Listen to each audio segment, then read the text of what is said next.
Dan saya berharap juga kita di sini dalam keadaan sehat, dalam keadaan yang terus disertai sama Tuhan pastinya. Dan sesuai dengan tema hari ini, pagi ini, kemarin juga bicara dan kita saya discuss dengan abang saya, Bang Moses, Bapak Pendeta di Bali, apa yang bisa dibagikan. Dan dia bilang, bagikan tentang hidupmu aja deh. Bagikan tentang bagaimana Tuhan mengubahkan hidupmu. Maka dari itu, waktu Bang Moses, Bapak Pendeta Moses bilang itu, saya langsung, oke, yang mengubahkan saya secara pribadi adalah kasih. Dan itulah yang akan saya bagikan hari ini. Sebelum kita masuk lebih dalam, mungkin kita juga mau bahas satu kata yang sangat sering kita dengar, dan mungkin lupa artinya, atau mungkin juga bisa jadi kita di sini belum mengerti pengertiannya, yaitu tentang love atau cinta atau kasih. Pertama, apa itu kasih? Ada beberapa bentuk cinta dan kasih. Kita tahu ada agape, ada kasih eros, ada juga kasih yang lain. Ada banyak bentuknya dan penjelasannya. Mengapa, dan ada pertanyaan juga yang menggelitik saya secara pribadi, mengapa ada sekitar, kalau kita baca di Alkitab, ada sekitar 520 kata cinta atau kata kasih di dalam Bible. Luar biasa ya. Dan jawabannya adalah memang karena isi daripada buku ini yang luar biasa, yang menjadi patokan daripada hidup seorang Kristen sejati, adalah surat daripada Tuhan, surat cinta, surat kasih daripada Tuhan kepada manusia. I need you. Ayo, siapa di sini kita mungkin single, campus, ya kan? Kalau saya melayani di campus ministry bersama Mei, kita sering menghadapi lika-liku perasaan, percintaan. Kata I need you di sini, saya mau konotasikan dan koneksikan kepada Tuhan. Tuhan katakan, kasihilah Tuhan Allahmu dengan segenap hatimu, dengan segenap jiwamu, dan segenap akal budimu. Itulah hukum yang pertama dan terutama. Dan hukum yang kedua, sama dengan itu, kasihilah sesamamu manusia. Yang saya mau tanyakan hari ini kepada kita, bagaimana kabar cinta kita kepada Tuhan hari ini? Seberapa kita membutuhkan kasih daripada Tuhan hari ini? Hari ini kita bisa bahas cinta kita kepada Tuhan ya, karena menurut saya pribadi, dan kita juga percaya pasti ya di sini, bahwa cinta Tuhan kepada kita itu nggak usah dibahas. Sudah pasti ultimate, sudah pasti perfect, sudah pasti sempurna. Kasih Tuhan kepada kita sudah pasti yang terbaik. Tapi pertanyaannya, hari ini kita mau mendalami kasih kita sendiri kepada Tuhan. Kalau bicara soal cinta, biasanya orang mencintai seseorang yang lain atau orang lain itu karena ada timbal baliknya. Betul apa betul? Bicara soal cinta juga, biasanya bicara soal seberapa kita kenal dengan orang itu. Hari ini kalau kita bilang kita kenal Tuhan, kita cinta Tuhan, seberapa kenal diri kita dengan firman Tuhan. Karena Yohanes 1 ayat 1 katakan bahwa firman Tuhan adalah Tuhan sendiri. Seberapa sering diri kita baca firman, yang adalah Tuhan juga. Jangan bilang kita kenal Tuhan, tapi experience Tuhan juga tidak pernah. Mencintai Tuhan, mengasihi Tuhan, berarti kita mengenal Tuhan. Amin. Love, sama dengan know. Saya baca beberapa khotbah daripada Bang Moses juga, sempat dijelaskan juga bahwa ada kata yada. Yada berarti mengenal. Mencintai berarti mengenal. Contohnya saja saya mau sharing sedikit tentang saya dan juga tunangan saya yang November ini. Mudah-mudahan amin bisa menjalani pernikahan kami, dan tolong doakan kami karena di tengah-tengah keadaan seperti ini, pernikahan itu agak-agak menantang, tapi kami tidak menyerah karena kami tahu kami punya tekad yang kuat. Dan ngomong-ngomong soal mencintai berarti mengenal, dulu saya juga nggak langsung mencintai Mei. Saya nggak langsung bisa mengenal dia juga. Saya tidak langsung tiba-tiba mengasihi dia dengan sepenuh hati kalau saya tidak mengenal dia lebih baik. Kalau saya tidak mengenal Mei dengan pasti, saya juga tidak akan melamar dia dan juga merencanakan pernikahan kami. Kita deh singles. Izinkan saya juga bicara dengan singles dulu ya, Bapak Ibu, saudara-saudari. Singles, kita sangat beruntung memiliki gereja yang sangat teliti dalam segala hal, termasuk memilih pasangan hidup. Setiap jemaat Yang mencari pasti akan diarahkan dan dibantu. Setuju ya? Memangnya kita mau tiba-tiba pembimbing kita datang, bro, sis, kamu nikah sama si A ya? Langsung, bulan depan. Tanpa mengenal orang itu dulu. Saya rasa tidak seperti itu. Saya rasa butuh proses pengenalan yang sangat dalam untuk kita bisa memilih pasangan hidup atau teman hidup kita. Sekali lagi, mencintai berarti mengenal. Love berarti know. Saya mau share ada ayat di 1 Yohanes 2 ayat di pasal yang ketiga, ayat yang ketiga, pasal 2 ayat ketiga dikatakan, dan inilah tandanya bahwa kita mengenal Allah, yaitu jikalau kita menuruti perintah-perintahnya. Tanda daripada kita mengenal Allah yaitu yang pertama, mengenal siapa Allah. Kalau kita mengenal Tuhan, kita bilang, kamu kenal Tuhan nggak, Robert? Kenal. Oke, kalau kamu bilang kamu kenal, kamu menuruti perintahnya tidak? Kata know atau mengenal di sini bicara soal experience kita dengan Tuhan. Experience dengan Tuhan, pengalaman dengan Tuhan berarti hal yang berbicara tentang menuruti setiap firman Tuhan, dan di dalam kita menjalani firman Tuhan, kita mengalami banyak pengalaman-pengalaman yang luar biasa dengan Tuhan. Di 1 Yohanes 2, ayat yang keempat sekarang dikatakan, bahwa barang siapa berkata, aku mengenal dia, tetapi ia tidak menuruti perintah-perintahnya, ia adalah seorang pendusta dan di dalamnya tidak ada kebenaran. Wow. Whoever says, I know him, but does not do what he commands is a liar. And the truth is not in that person. Keras banget ayat ini bicara. Tapi ayat ini berbicara hal yang sangat clear. Hal yang sangat jelas bahwa kalau kita bilang kita mengenal Tuhan, tapi tidak ada kebenaran di dalam kita, berarti kita belum mengenal Tuhan. Di Titus 1 ayat 16, mereka mengaku mengenal Allah, tetapi dengan perbuatan mereka, mereka menyangkal dia. Mereka keji dan durhaka dan tidak sanggup berbuat sesuatu yang baik. Wow. Mereka klaim bahwa mereka mengenal, bahwa mereka knowing. Tapi di dalam tanda kutip action mereka atau perbuatan mereka, mereka tidak mengenal Tuhan. Pertanyaannya hari ini kita lagi di posisi mana, saudara-saudari? Jemaat yang dikasihi Tuhan, benarkah kita mengenal Tuhan dan taat? Atau sebaliknya? Ini bukan foto saya ambil ini dari internet, tapi ada bagian yang sangat menarik dari foto ini, yaitu ada dua bagian.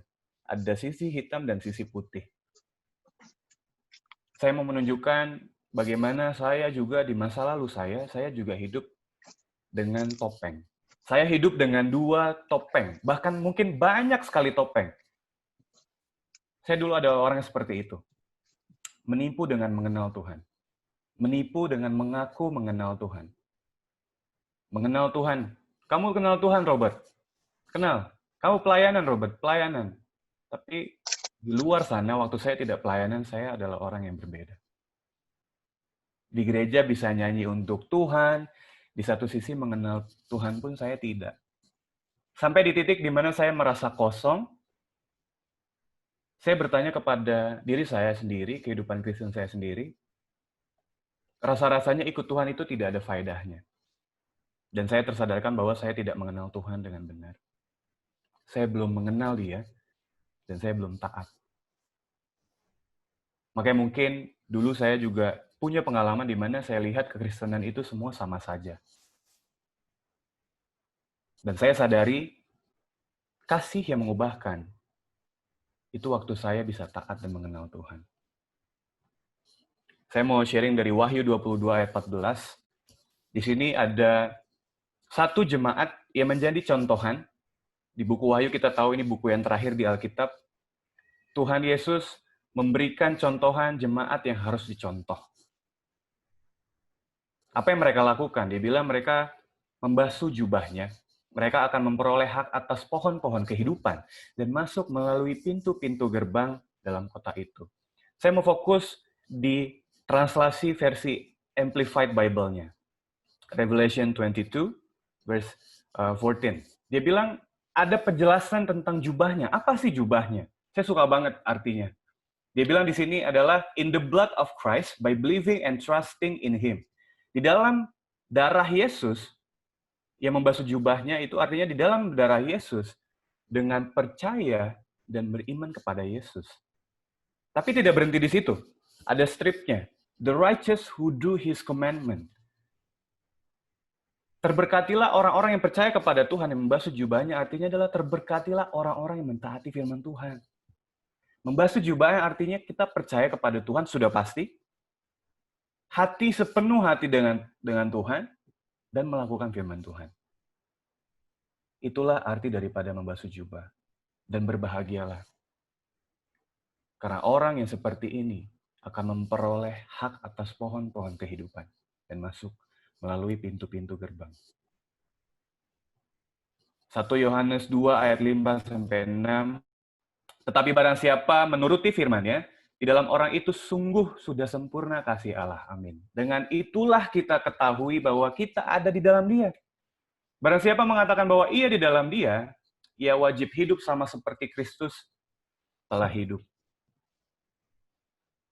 Kalau kita bilang kita hidup di dalam Tuhan, seharusnya firman itu hidup di dalam kita.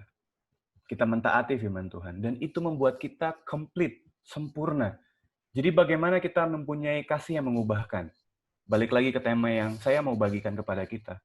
Kasih yang mengubahkan itu bagaimana kita bisa memperolehnya.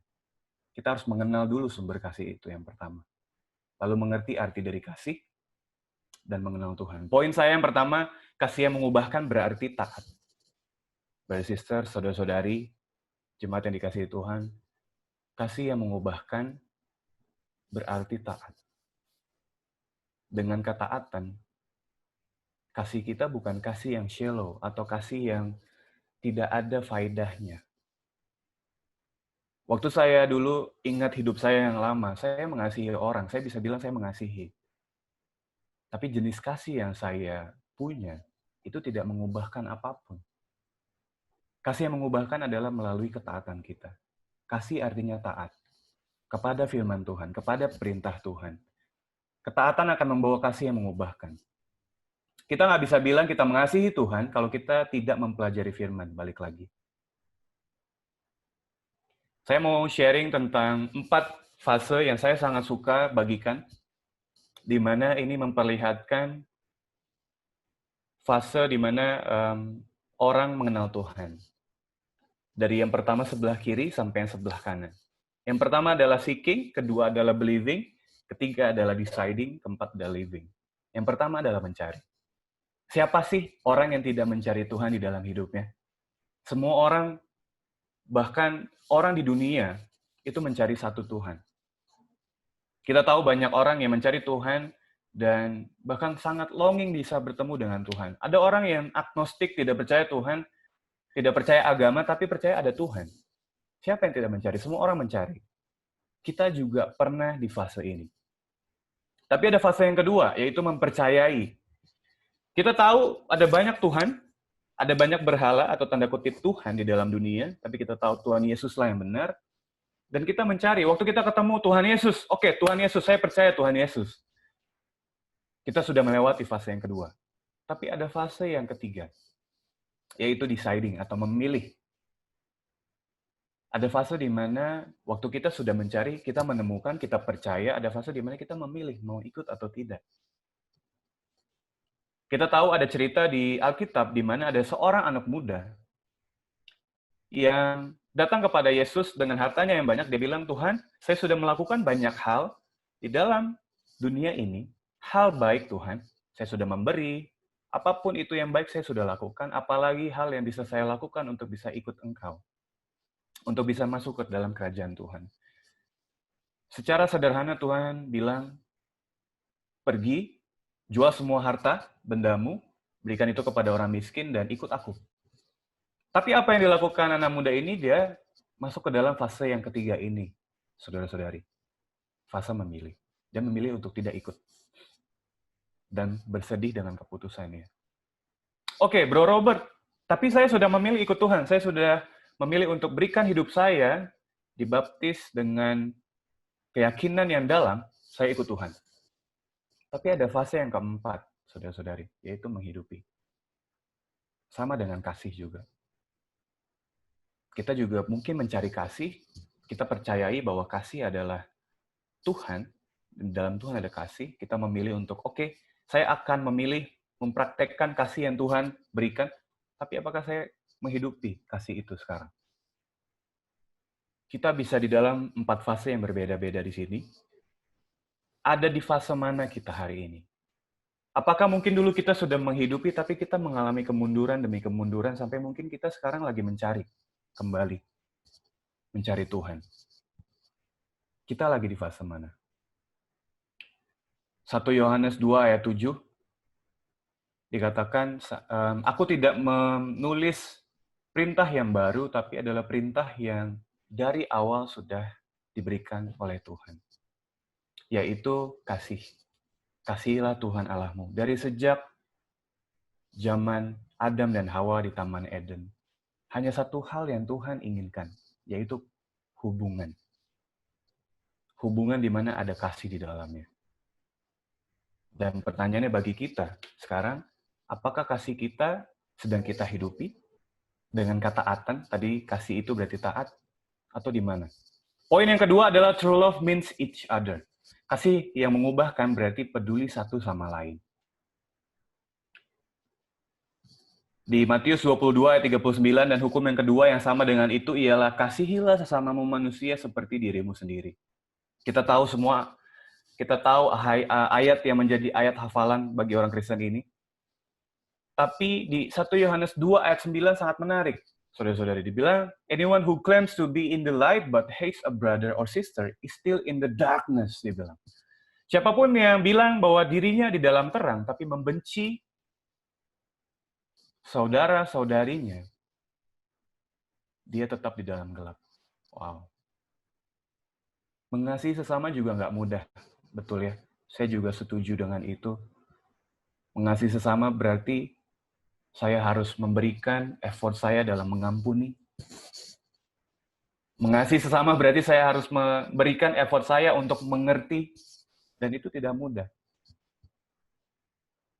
Tapi hukum yang kedua, yang pertama adalah kasih, yang kepada Tuhan dibilang taat, dan yang kedua adalah kepada sesama, adalah hukum yang harus kita lakukan dan praktekkan di dalam hidup kita.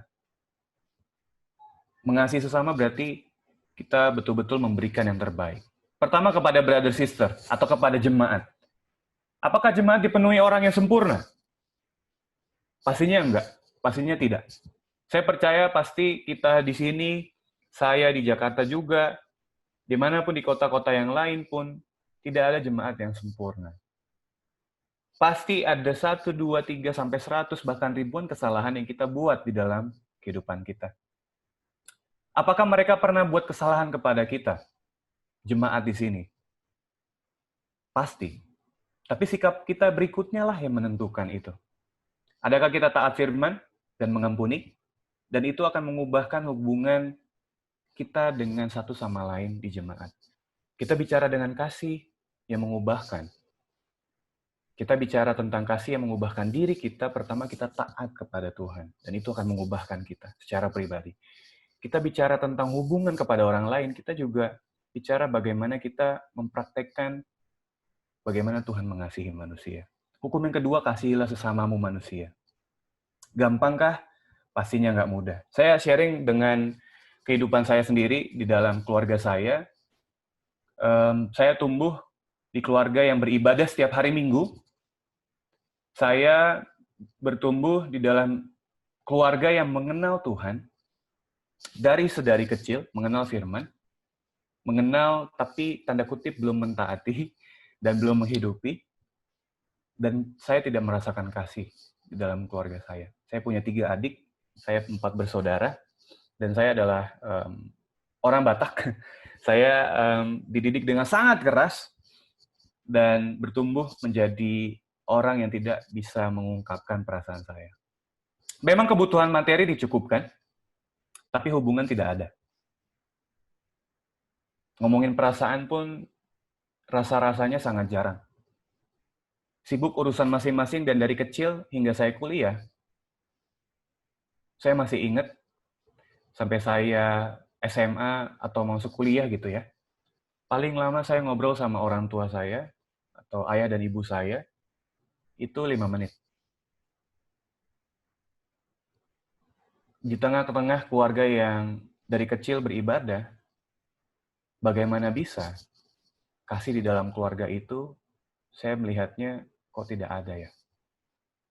5 menit paling lama, saudara-saudari. Ada 2 kata yang saya sangat hafal, yang kalau saya ngobrol sama orang tua saya. Jawaban atau respons daripada mereka berdua. Yaitu, mah, ini, pah, ini, dan oke. Hanya itu saja. Di tengah balik lagi, di mana keluarga kami sudah beribadah dari saya kecil. Sibuk urusan masing-masing. Tapi Tuhan baik, kasihlah yang mengubahkan. Setelah saya mengenal Tuhan, saya tahu bahwa saya harus taati firman. Tadi poin yang pertama, saya harus mentaati firman. Karena kasih itulah yang mengubahkan saya. Dan saya pun berubah. Saya mau memperbaiki hubungan saya dengan adik-adik saya dulu yang pertama. Lalu kedua, orang tua saya. Awalnya saya datang kepada adik-adik saya, sama dengan adik-adik saya juga saya tidak pernah ngobrol banyak. Saya mungkin lebih lama ya dibanding orang tua saya, 10 menit lah ngobrol sama mereka. Dan saya nggak pernah peduli dengan mereka. Adik saya ada 1 perempuan dan 2 laki-laki. Waktu saya mengenal firman, saya merasa begitu bobrok hidup saya.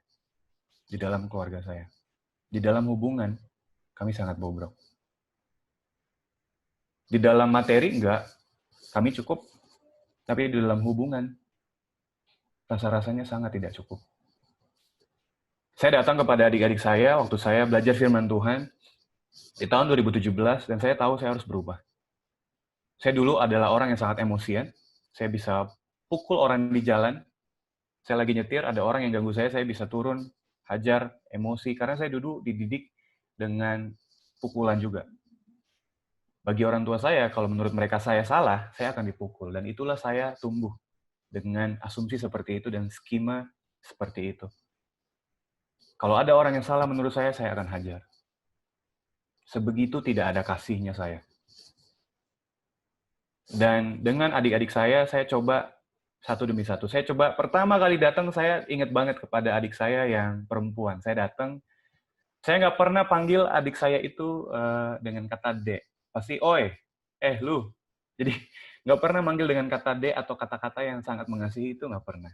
Saya ingat saya datang, saya nawarin dia makan, saya mau ngomong kata D aja, mulut saya itu rasanya kayak nggak bisa keluar gitu, karena nggak pernah praktekkan itu, sampai titik di mana saya lakukan itu hari demi hari kepada adik saya yang berikutnya, dan mereka lihat, ini orang kesambet apa ya? Dan di titik itu banyak perubahan yang terjadi, dan saya tahu saya kesambet kasih yang mengubahkan itu. Saya dapat kasih yang mengubahkan itu dari Yesus. Dan saya mau hubungan saya juga diubahkan. Love means each other. Kasih berarti satu sama lain. Satu persatu hubungan kami diperbaiki dengan Tuhan. Dan satu persatu 3 adik saya juga memutuskan untuk jadi murid Tuhan. Ini foto kami berempat. Muka saya yang agak-agak aneh itu tidak usah dilihat ya. Yang sebelah kiri ini ada Alvin, itu adik saya yang ketiga. Yang perempuan itu namanya Maria. Adik saya yang kedua. Yang kanan, yang pura-pura menjadi saya, kalau kita lihat itu dia pakai gelar saya waktu saya lulus. Itu adalah adik saya yang terakhir, namanya Fernando. 3 adik saya sudah jadi murid Tuhan. Saya kalau mau sharing tentang ini selalu ingin terharu gitu. Tapi yang saya bisa lihat bahwa sebelum kita expect kasih itu mengubahkan orang lain, kasih itu harus mengubahkan kita dulu. Jangan berekspektasi kepada orang lain sebelum kita berekspektasi bahwa diri kita juga harus berubah. Kita tahu di buku Yeremia, di tema bulan kita yang bulan ini, Yeremia 2 ayat 2 katakan, proclaim to their ear. Katakan kepada orang-orang Israel, ke kuping mereka, bahwa mereka harus berubah. Kita di sini kadang-kadang, saya juga pribadi, sangat gampang kita meneriakan perubahan kepada orang lain. Kamu harus berubah di sini, kamu harus berubah di sini. Tapi kepada diri sendiri, kita sangat sulit meneriakan perubahan itu. Kasih yang mengubahkan. Waktu kita taat, kasih yang mengubahkan. Ketaatan itulah yang mengubahkan orang lain dan each other. Ini adalah foto papa mama saya datang ke GKDI Jakarta setelah beberapa lama saya jadi murid Tuhan. Dahulu kami tidak punya hubungan yang sangat harmonis. Saya tadi bisa bilang 5 menit itu adalah waktu paling lama, tapi saya bisa share waktu itu pertama kalinya di tahun 2018 saya dan mama saya punya pembicaraan bincang-bincang selama 2 jam. Dan saya terharu juga dan dia juga terharu dengan apa yang kita bicarakan. Sepertinya semua hal yang saya tidak pernah bisa kasih tahu ke dia selama saya besar dari kecil, itu waktu itu saya bisa utarakan gitu. Dan itu adalah karena Tuhan Yesus. Sekarang kedua orang tua saya mendukung saya juga dalam pelayanan saya, mendukung kami semua menjadi murid Tuhan, dan mama saya juga sekarang sedang belajar Alkitab dan sudah sampai sangat jauh juga pendalaman Alkitabnya dia. Dia sudah saat teduh setiap hari dan sangat bahagia melihat dia. Hubungan saya dengan papa saya juga sama, dipulihkan dengan adanya kasih yang mengubahkan itu. Lagi-lagi kasih yang mengubahkan. Di kampus ministry yang dulu juga sempat dilayani oleh Bang Moses dan Kak Febri dengan luar biasa, kami tahu bahwa hanya kasihlah yang bisa mengubahkan satu sama lain. Hanya kasihlah yang bisa mendrive atau menjadi pacuan daripada kami semua di kampus ministry. Kalau tidak ada kasih, rasa-rasanya hanya sebuah organisasi yang dijalani minggu per minggu saja. Dan kami sadari bahwa di kampus ministry, kasih itu perlu diajarkan. Kasih itu perlu dilakukan. Dan kasih itu perlu ditekuni. Memang kasih yang mengubahkan. Kasih Tuhan yang menjadikan kita bisa diselamatkan. Tapi ada yang bisa mengubahkan kita kembali juga kepada titik di mana kita dulu berada. Yaitu waktu kita berhenti mengasihi dengan caranya Tuhan.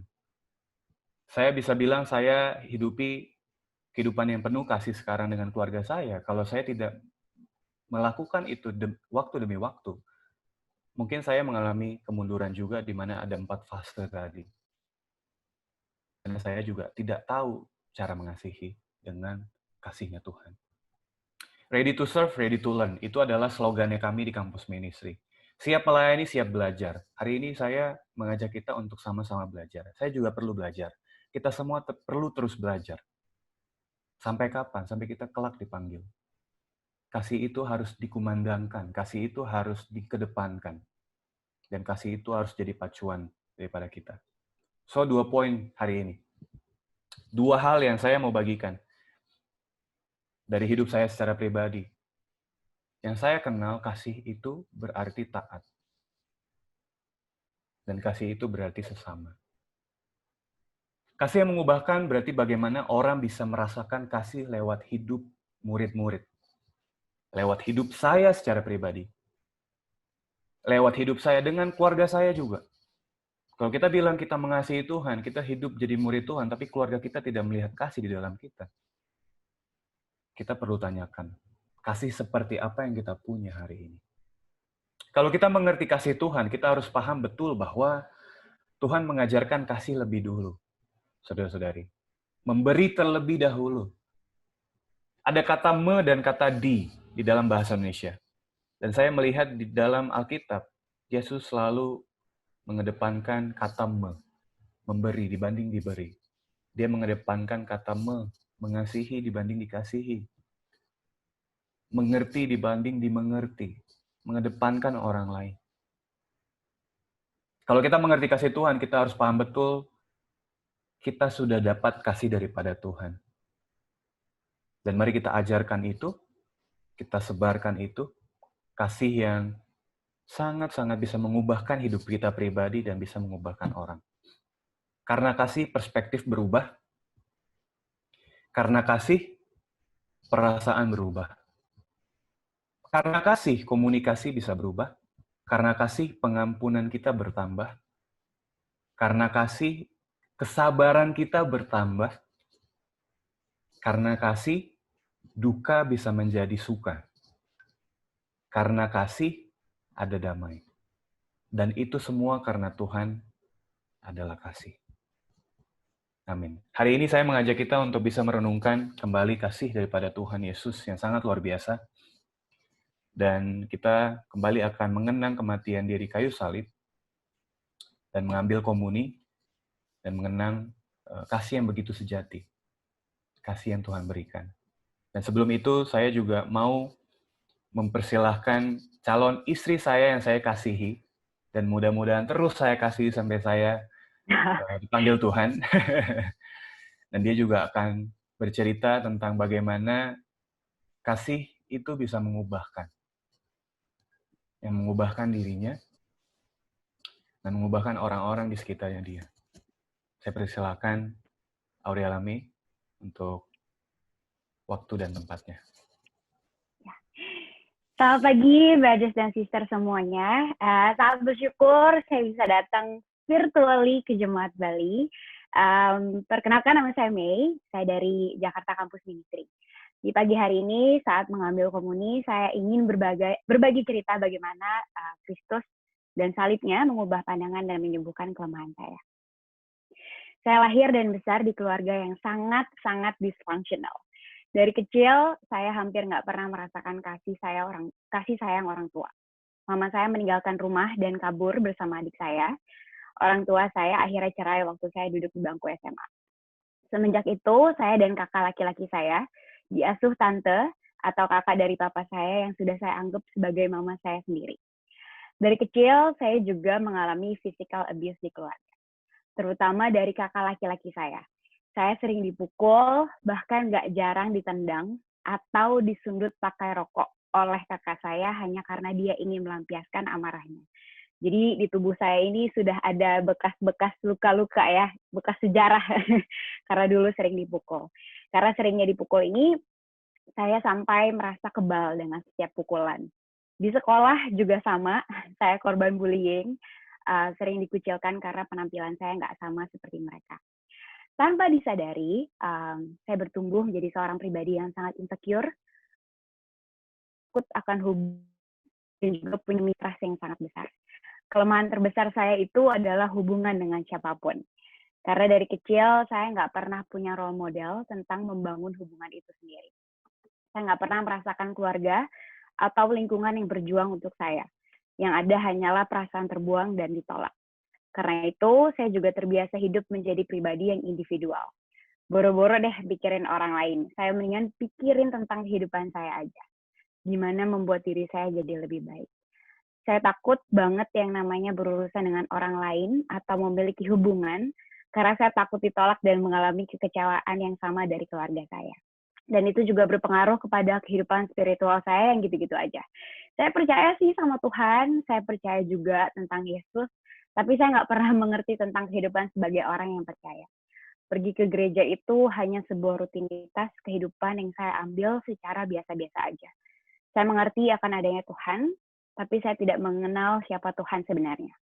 Tuhan memakai kakak laki-laki saya yang waktu itu berubah 180 derajat, karena tiba-tiba dia sering kasih saya makanan, sering tanya kabar saya, dan mencoba membangun hubungan sama saya. Waktu itu saya bingung banget gitu.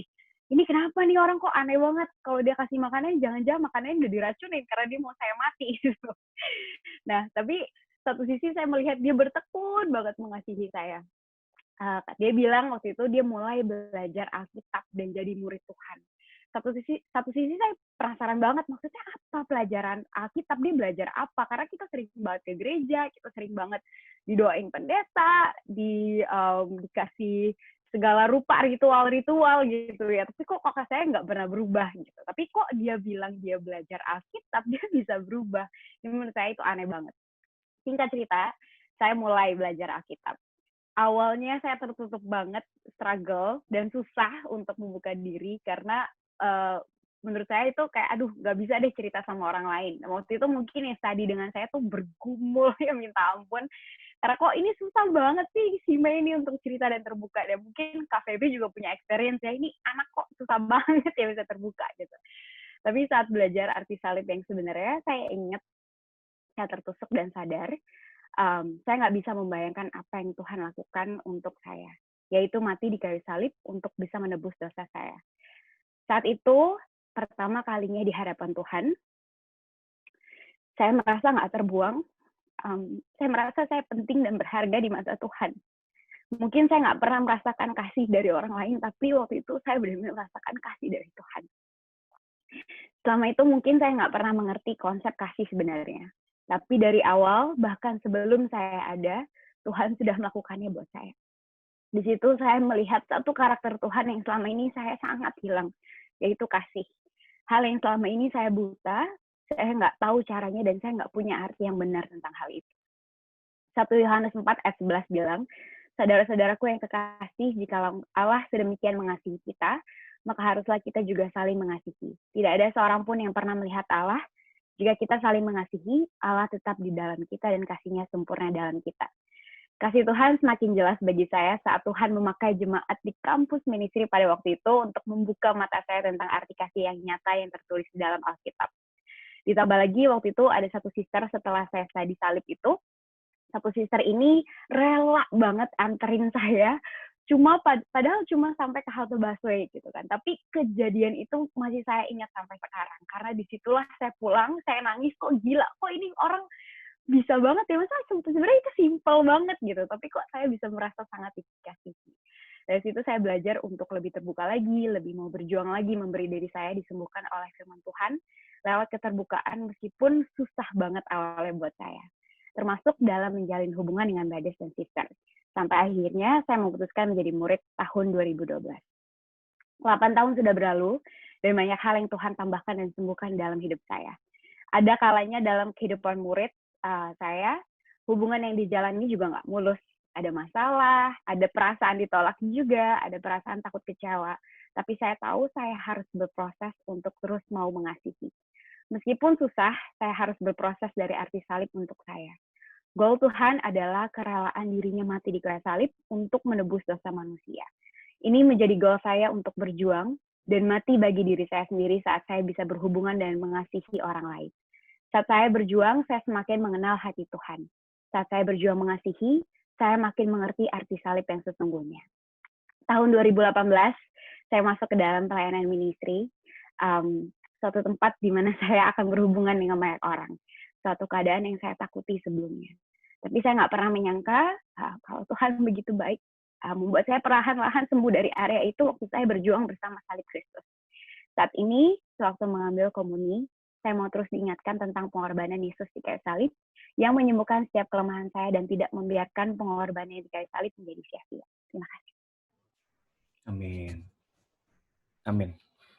Di dalam cerita saudari kita, Aurelia Mei, kita bisa melihat bahwa kasih mengubahkan hidupnya, dan kasih itulah yang mengubah cara pandang Mei, dan juga mengubah banyak hal di dalam hidupnya. Saya persilakan kita untuk mempersiapkan roti dan anggur untuk kita mengambil komuni pada pagi hari ini.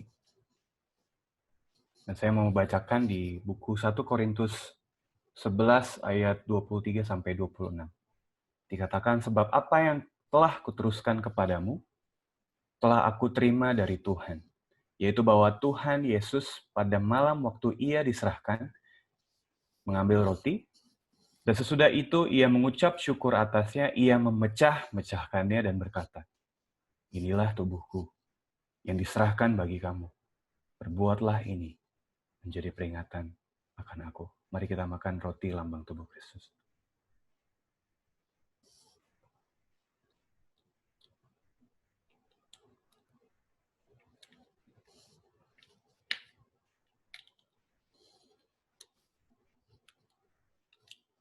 Di ayat 25 dikatakan, demikian juga Ia mengambil cawan, sesudah makan lalu berkata, cawan ini adalah perjanjian baru yang dimateraikan oleh darahku, perbuatlah ini setiap kali kamu meminumnya, menjadi peringatan akan aku. Mari kita minum.